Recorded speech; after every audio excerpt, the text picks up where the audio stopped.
Avatar 3, ce que cet épisode vient révéler et pourquoi il dérange, par Stéphane Thomas Berbudo. Avatar 3 n'est pas un simple chapitre suivant, c'est une fracture narrative, un point où le mythe cesse d'être confortable. Jusqu'ici, Avatar racontait surtout une chose, l'humain déconnecté face au monde vivant et la possibilité de réintégrer le lien. Avec Avatar 3, le regard change. On quitte l'opposition simple, bien, mal.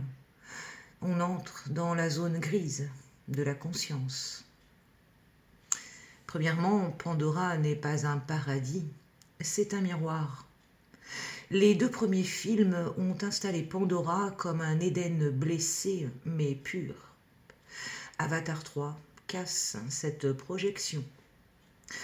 Pandora révèle ses propres ombres, des clans Na'vi qui ne vibrent pas l'harmonie, mais la rupture, la colère, la survie par la domination.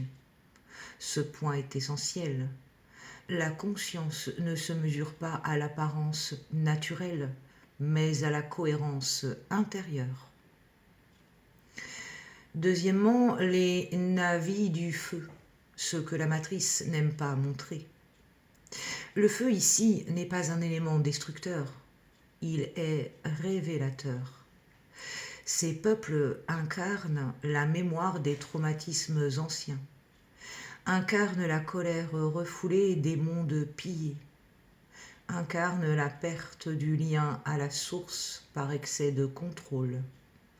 Ils ne sont pas méchants, ils sont désaccordés. Avatar 3 montre quelque chose de très précis. Une civilisation spirituelle peut chuter sans devenir humaine, simplement en se coupant du vivant. Troisièmement, Eywa n'est pas gentille. Eywa n'est ni une déesse bienveillante, ni une IA naïve. C'est une intelligence systémique. Elle n'intervient pas pour sauver, elle équilibre. Si un peuple Na'vi se coupe d'Eywa, ce n'est pas une punition, c'est une conséquence vibratoire. Avatar 3 révèle que Eywa ne protège pas l'identité. Eywa protège la cohérence du vivant. Tout ce qui s'en éloigne se désaligne, même s'il est natif. Quatrièmement, Jek Sully la limite du rôle du sauveur. Jek n'est plus l'initié. Il est devenu le gardien d'un équilibre fragile. Et Avatar 3 pose une question radicale. Peut-on guider sans imposer sa propre vision ?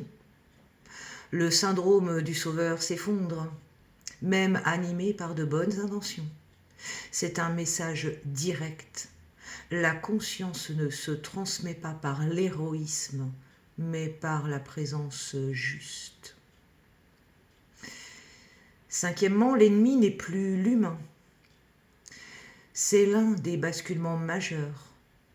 L'antagonisme ne se situe plus seulement chez les humains technocrates, il se déplace à l'intérieur des mondes vivants eux-mêmes. Ce que montre Avatar 3, c'est ceci.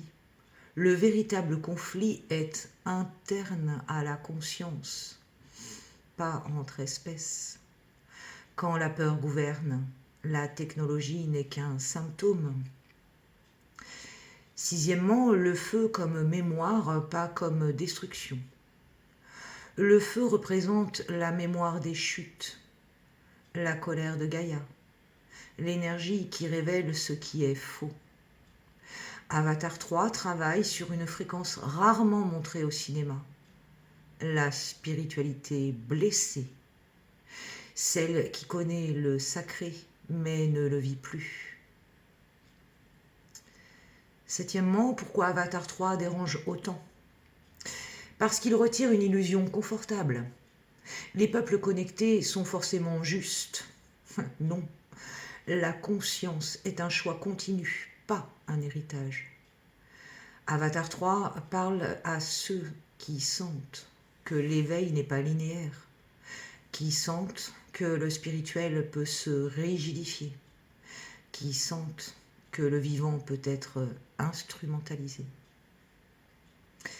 Huitièmement, le véritable message.